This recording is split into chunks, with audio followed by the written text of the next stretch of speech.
നേരെ കിട്ടുമ്പോൾ കയറി വരും. ചിലപ്പോൾ വല്ലതും കഴിക്കും, ചിലപ്പോൾ ഈ തെണ്ണയിൽ വന്നൊരു ഇരിപ്പിരിക്കും. എന്നോടൊന്നും മിണ്ടാറില്ല, ഞാനും ഒന്നും മിണ്ടാറില്ല.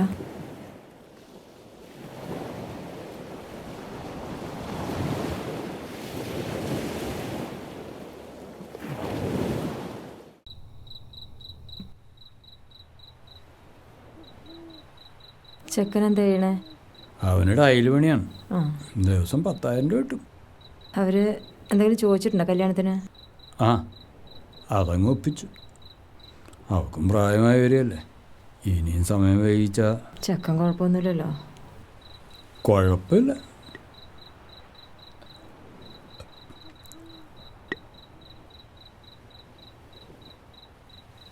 എസ്തപ്പേട്ടന് ഇപ്പോഴെങ്ങും വരുമോ? ആ, എനിക്കൊന്നും അറിയാൻ പാടില്ല. ഞാൻ അപ്പോഴേ പറഞ്ഞു, വയസ്സാം കാലത്തൊരു കേട്ടു, പാവം കൊച്ചു.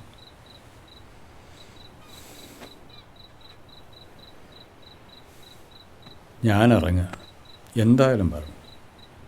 വിരോധമൊന്നും വിചാരിക്കരുത്, കൊച്ചിന് സന്തോഷമാവും. കാറ് കാണുന്നുണ്ട്, ഞാൻ ഇറങ്ങട്ടെ.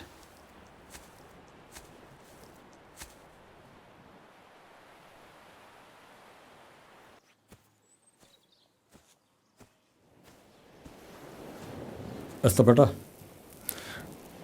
അവളെ കാണാനൊരു വീട്ടിൽ വരുന്നുണ്ട്. ഏതാണ്ട് ഉറപ്പിച്ചോട്ടാ, എന്നാലും ചടങ്ങെന്ന രീതിയിൽ. ആ, പറയണ കേട്ടായിരുന്നു. ആ, വീട്ടിൽ പോയിരുന്നു, അപ്പോൾ കാണാഞ്ഞോണ്ട് ഇങ്ങോട്ട് വന്നു. കയറിക്കിടക്കണ ഇടമായതുകൊണ്ട് വീടാകണമെന്നില്ലല്ലോ. എസ്തപ്പേട്ടൻ പഴയ കാര്യങ്ങളൊന്നും മറന്നിട്ടില്ല അല്ലേ? ഇപ്പോഴാണോ ഇതൊക്കെ അന്വേഷിക്കുന്നത്? നിങ്ങൾ കുറ്റക്കാരനല്ലെന്ന് എല്ലാവർക്കും അറിയാം. എല്ലാവരും അറിഞ്ഞിട്ടുണ്ടോ? അറിയേണ്ടവരും അറിയില്ല. ഞാൻ പറയാനുള്ളത് പറഞ്ഞു. നാളെയാണ് പരിപാടി, നിങ്ങൾക്ക് വരാൻ പറ്റുമെങ്കിൽ.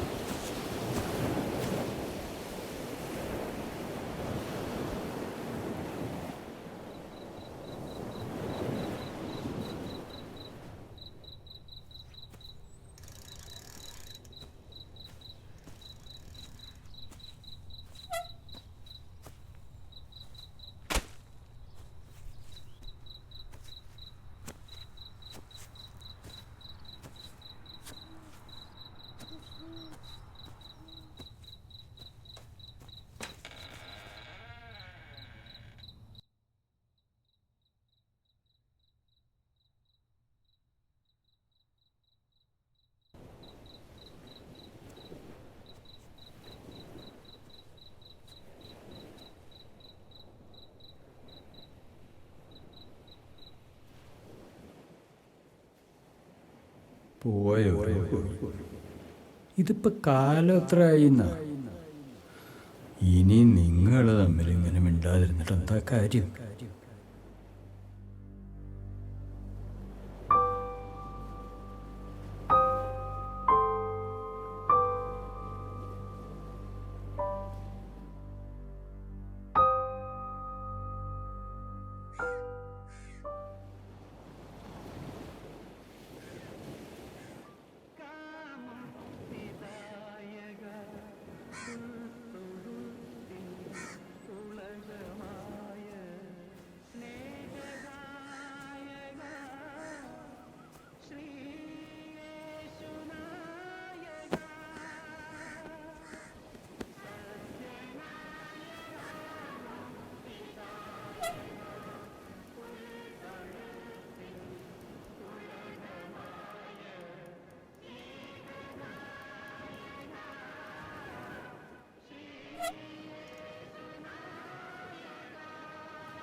രാവിലത്തെ വെപ്പും കൂടിയൊക്കെ കഴിഞ്ഞോടി?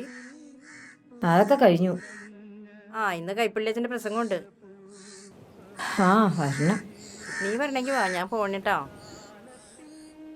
ദേ വരുന്ന്.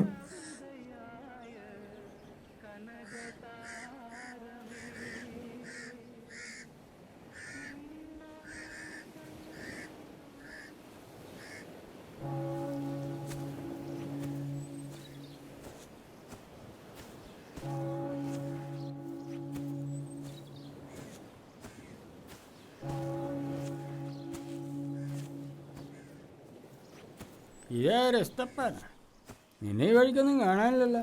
ദൈവവിളിയെല്ലാം കിട്ടിയ നീയൊക്കെയാണ് ഏറ്റവും വലിയ കള്ളന്മാർ. ബൈബിളിന്റെ ആദ്യ പുസ്തകം ഉൽപ്പത്തിയെക്കുറിച്ചാണ്.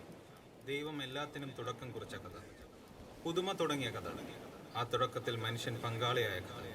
മണ്ണിൽ നിന്ന് സൃഷ്ടിച്ച മനുഷ്യനിലേക്ക് ജീവശ്വാസം ഊതി എന്ന് ബൈബിൾ പറയുന്നു. ഫലമായി മനുഷ്യനും തുടങ്ങാൻ കഴിവുള്ളനായി. ഇതാണ് എനിക്കിന്ന് നിങ്ങളോട് പറയാനുള്ളത്. പുതുമ തുടങ്ങാൻ നിങ്ങൾ എല്ലാവർക്കും കഴിയും. ഇന്നുവരെ പിരിഞ്ഞിരുന്നവർക്ക് ഇന്നൊരു തുടക്കം കുറിക്കാൻ കഴിയില്ലേ?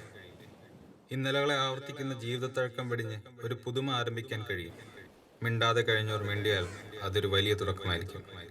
മിണ്ടാതിരിക്കുന്നവരോട് മിണ്ടുക അത് വളരെ നിസ്സാരമായി തോന്നാം, പക്ഷേ അത് അത്ഭുതത്തിന്റെ തുടക്കമാകും. അതിന് കഴിയുമ്പോൾ ജീവിതം പുഷ്പിക്കും. പഴയ ഇലകളൊന്നും ഉണ്ടാകാതെ ഒരു പുതിയ മുട്ട് വിരിയിക്കുക, അത് അത്ഭുതത്തിന്റെ പൂവായി വിരിയും.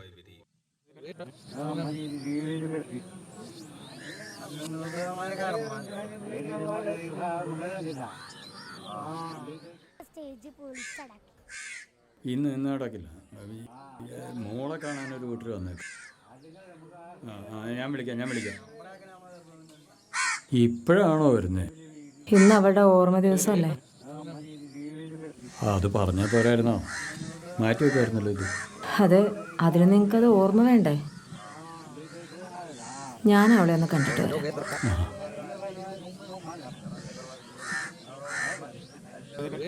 മോക്കിപ്പോൾ സന്തോഷമായില്ലേ?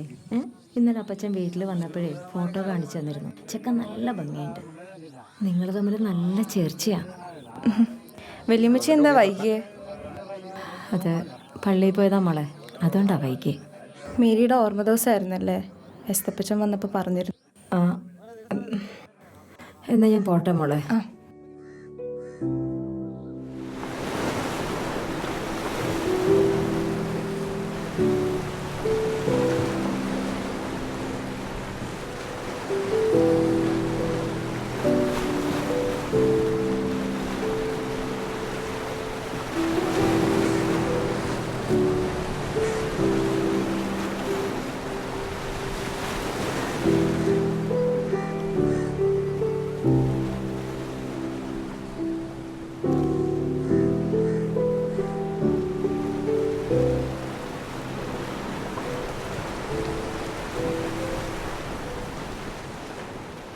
എസ്തപ്പെട്ടൻ എന്തോന്നും മിണ്ടാത്തെ?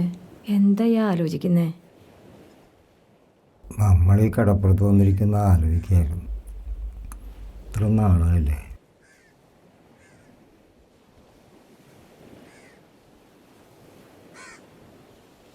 അവൾ പോയേ പിന്നെ നിങ്ങൾ തന്നെയല്ലേ കടപ്പുറത്ത് വരാറ്?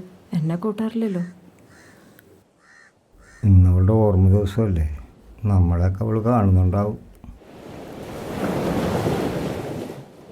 അപ്പോൾ നിങ്ങളവളെ മറന്നിട്ടില്ലല്ലേ? പറ്റുമായിരിക്കും.